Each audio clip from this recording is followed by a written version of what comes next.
double integration, moment area, and conjugate beam won't work for a truss because those methods are based on bending being the primary cause of deflection.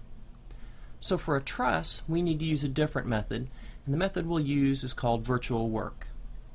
The key concepts we'll use are selecting the appropriate virtual load for predicting a particular real deflection, and calculating truss member forces using the method of joints.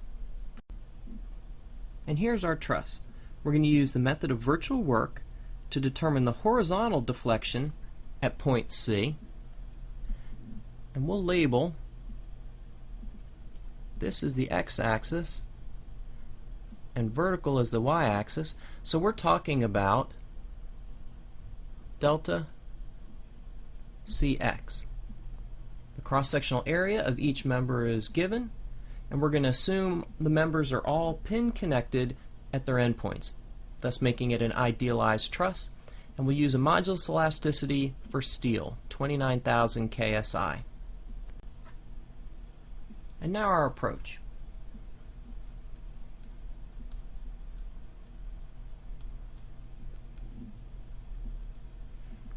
First, we will approximate the answer.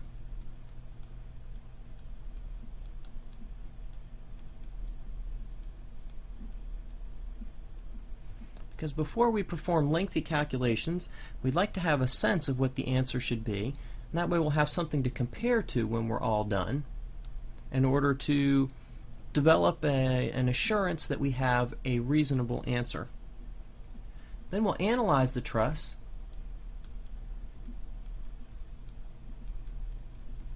being acted on with the real loads,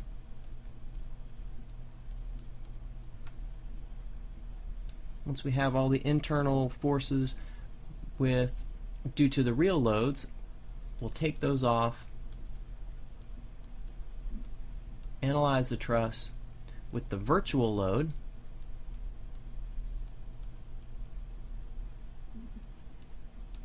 then once we have all those internal forces, we're ready to predict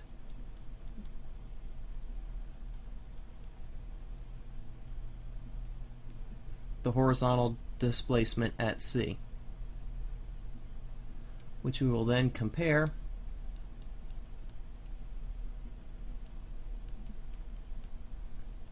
with our approximation.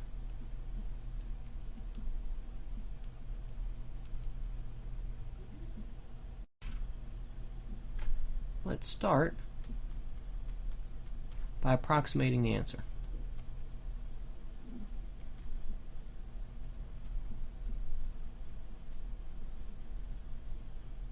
And to do that, we're going to make some assumptions.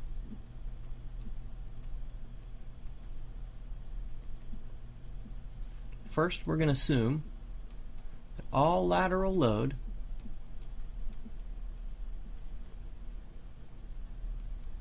is carried in the diagonal member.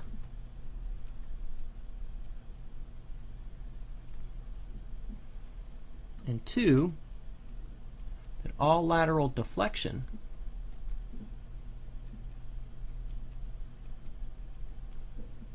which we call drift, by the way, is due to change in length of the diagonal member.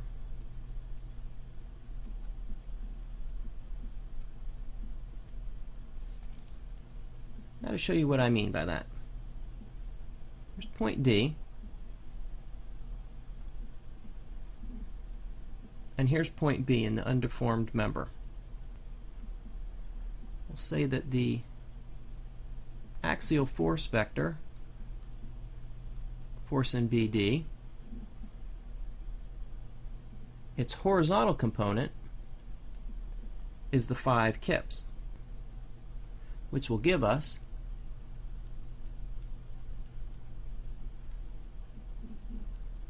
three-fifths, because this is a 3, 4, 5 triangle. So 3/5 times the force in BD is 5 kips. So the force in truss member BD is 8.33 kips. Now, from mechanics of materials,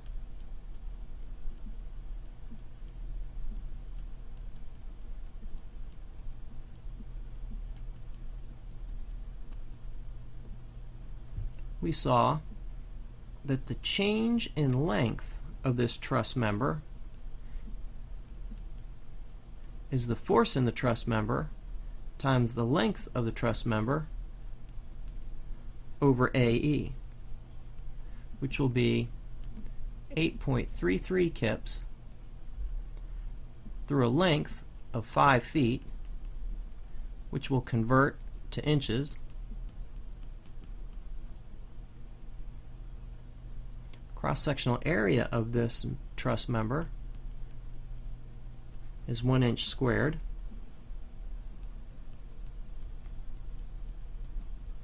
And we have the modulus elasticity of steel, 29,000 KSI. Put all those together and we get a 0.0172 inches, which is what we would expect the length to be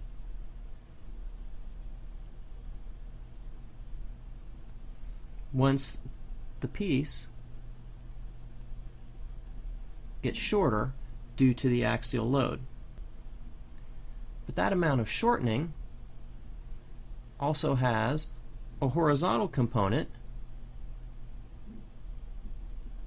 which will be our approximation, according to our second assumption, our approximation of the lateral drift or the horizontal displacement at point C.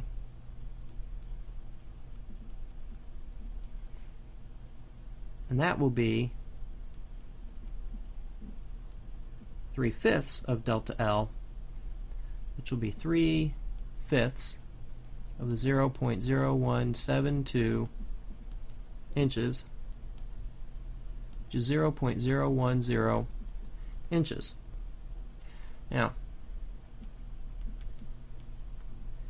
since this ignores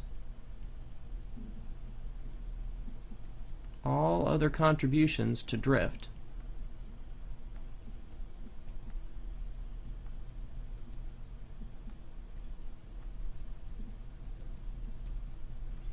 right, and attributes only the axial shortening of the diagonal member to drift, we will expect this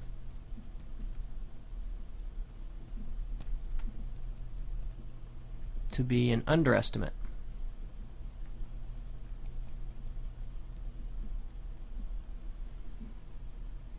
But it'll give us an order of magnitude of the answer, and as an underestimate, it'll give us a lower bound in case we've made a math error. We're now ready for step 2. Let's analyze the truss with the real loads as shown. I'm going to use method of joints, and I'll start with joint C.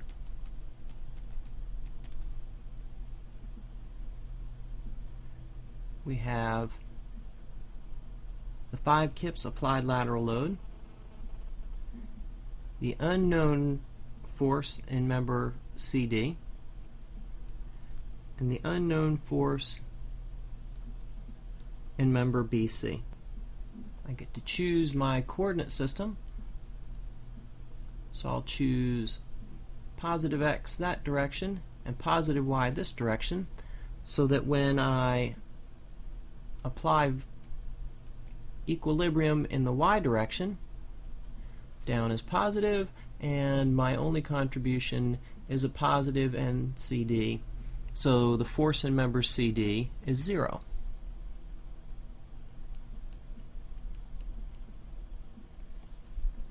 And I'll sum forces in the x direction, and to the left will be positive. So we have the force in member BC minus the 5 kips. The force in member BC is a positive 5 kips.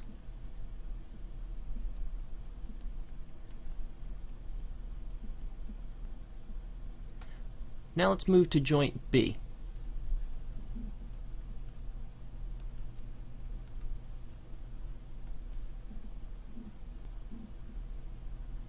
We have the 2 kip downward load, the force in member BC, positive 5 kips, the unknown force in member AB, and the unknown force in member BD. This time I'll label my X in this direction and Y in that direction, and note that we have a 3, 4, 5 triangle that describes the trajectory of the force in member BD. So let's sum forces in the X direction.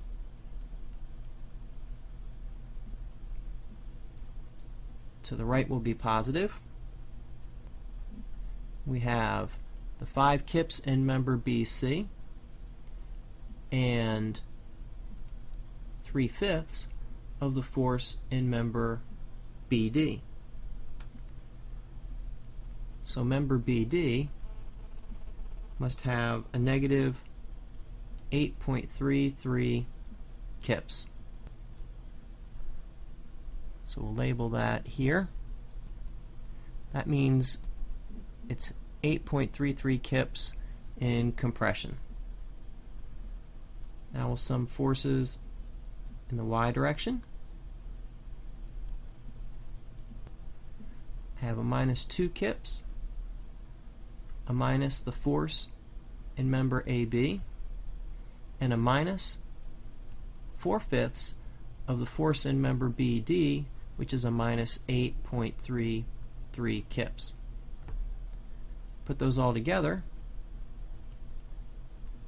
we get the force in member AB is a positive 4.67 kips.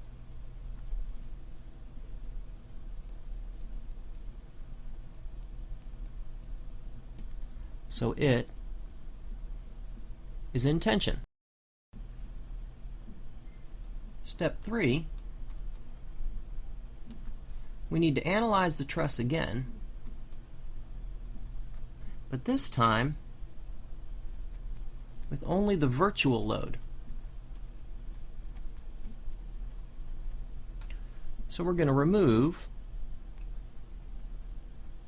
the real forces that were applied to truss and instead apply a unit virtual force at the point where we want to calculate deflection, point C, in the direction we want to calculate deflection, laterally or in the X direction. So again, I want to use method of joints, and I'll start with joint C, where we have the virtual force applied to the right,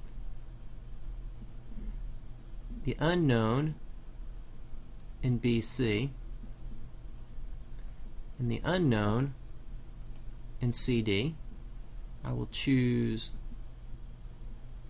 down as my positive y-axis and to the left as my positive x-axis, and we'll sum forces in the y direction first.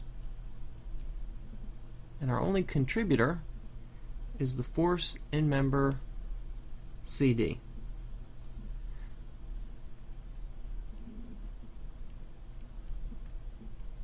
So the force in member CD, due to the virtual load, is 0. Now we'll sum forces in the x direction. To the left is positive.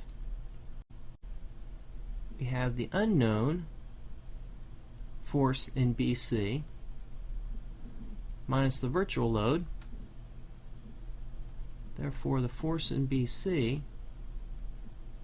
is a positive 1, which means it is in tension. Now we'll move to joint B.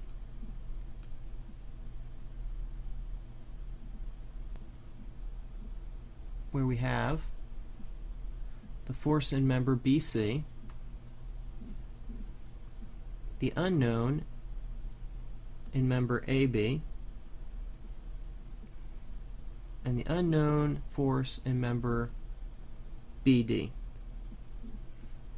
We'll choose x direction to the right, and positive y is up in this case. And again, note that we have a 3, 4, 5 triangle that describes the components of the force in member BD. Let's apply equilibrium. We'll sum forces in the x direction. Positive is to the right. We have the applied, or not the applied unit load, but the force in member BC, which is 1, to which we add the horizontal component, 3/5, of the force in member BD. So the force in member BD is a negative 1.67.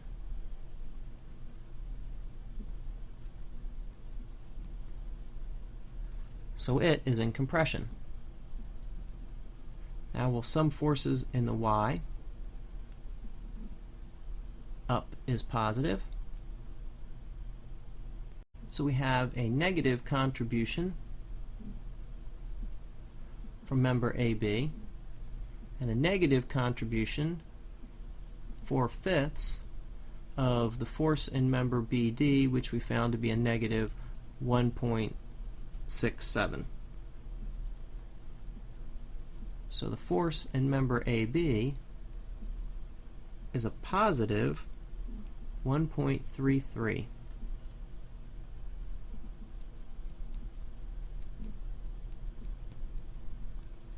So it is in tension.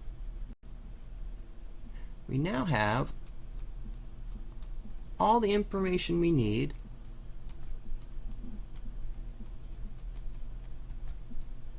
to predict the lateral displacement at C using virtual work.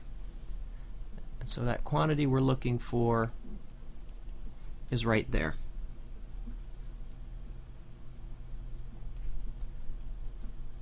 Virtual work relationship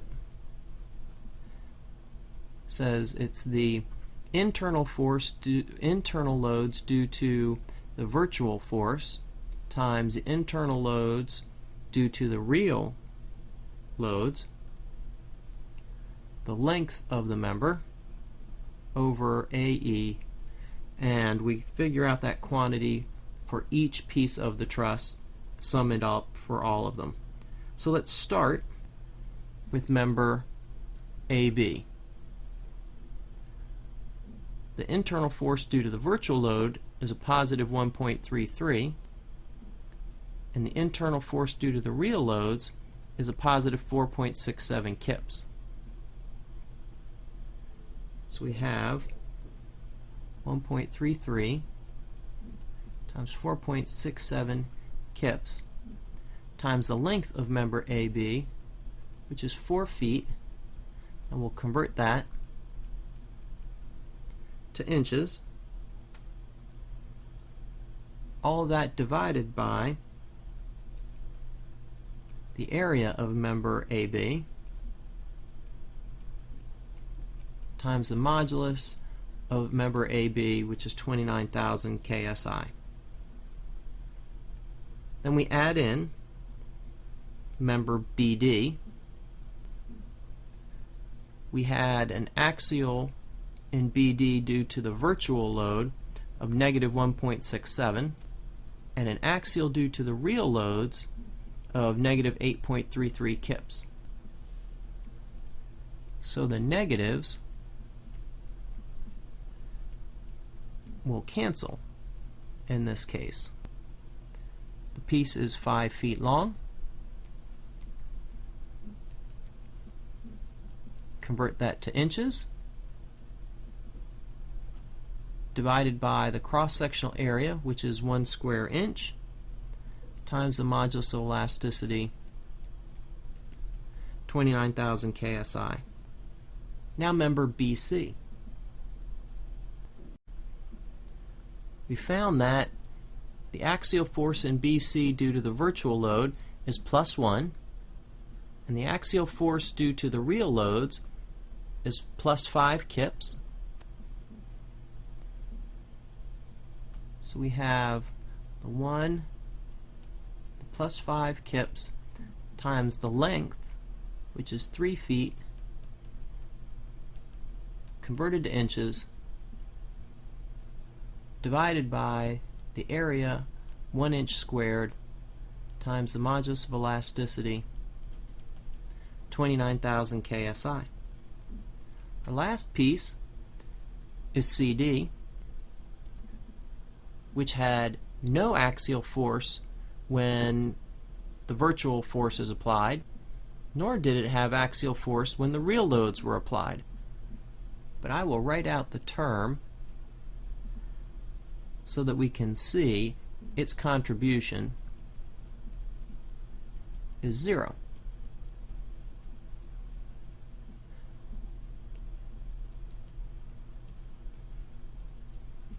And modulus of elasticity, 29,000 KSI. So I'm going to evaluate each one of these terms individually so we can see how much each contributes to the lateral drift of point C. We have a 0.0051 inches contributed by member AB, a 0.0287 inches contributed by member BD, a 0.0062 inches contributed by member BC, and none contributed by member CD because there's no force generated in the member. If I add all of those up, we get 0.040 inches. It is a positive quantity, which means it is to the right, not because we chose an x direction to the right, but because our virtual load was applied to the right, as we can see by reviewing our free body diagram of the truss with the virtual load. We're now ready for step 5, where we compare this prediction of the lateral drift at C with our approximation.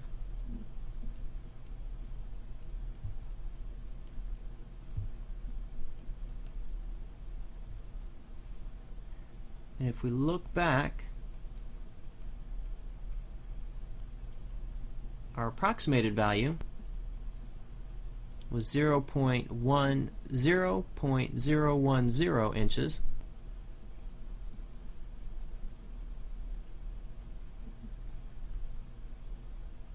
and that was to the right also. So our direction matches. That's good. We said that this would be an underestimate, and it is less than our prediction, but they are of the same order of magnitude.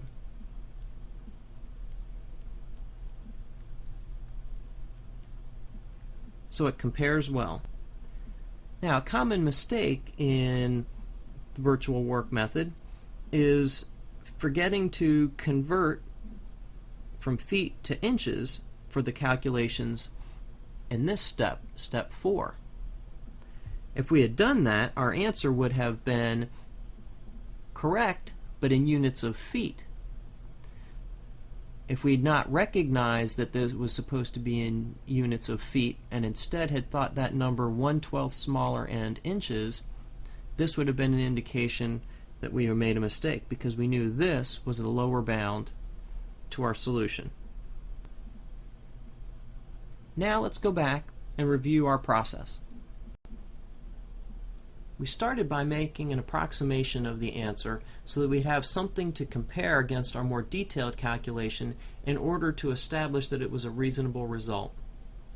And the simplifying assumptions we made were that all lateral load is carried in the diagonal member, which turned out to be true. And our other assumption was that all lateral deflection was due to the change in length of the diagonal member, which was not true, but gave us a good baseline to work from, an underestimate of the answer, but it gave us also a sense of the order of magnitude of the solution we could expect. Our next step was to determine the axial force in each member of the truss due to the real loads. We used method of joints to get those quantities.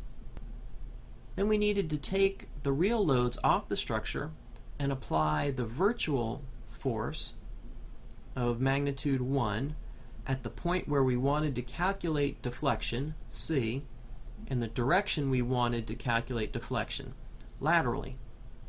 We then used method of joints again to find all of the internal forces. We then combined all of those results to predict the lateral drift at point C, and we did so by calculating the components of the drift caused by strain energy absorbed in each part of the structure. The diagonal definitely contributes the most in this particular problem, but there's non-negligible contributions from two of the other members as well. We then compared our prediction with our approximation, found that it compared well. Great job!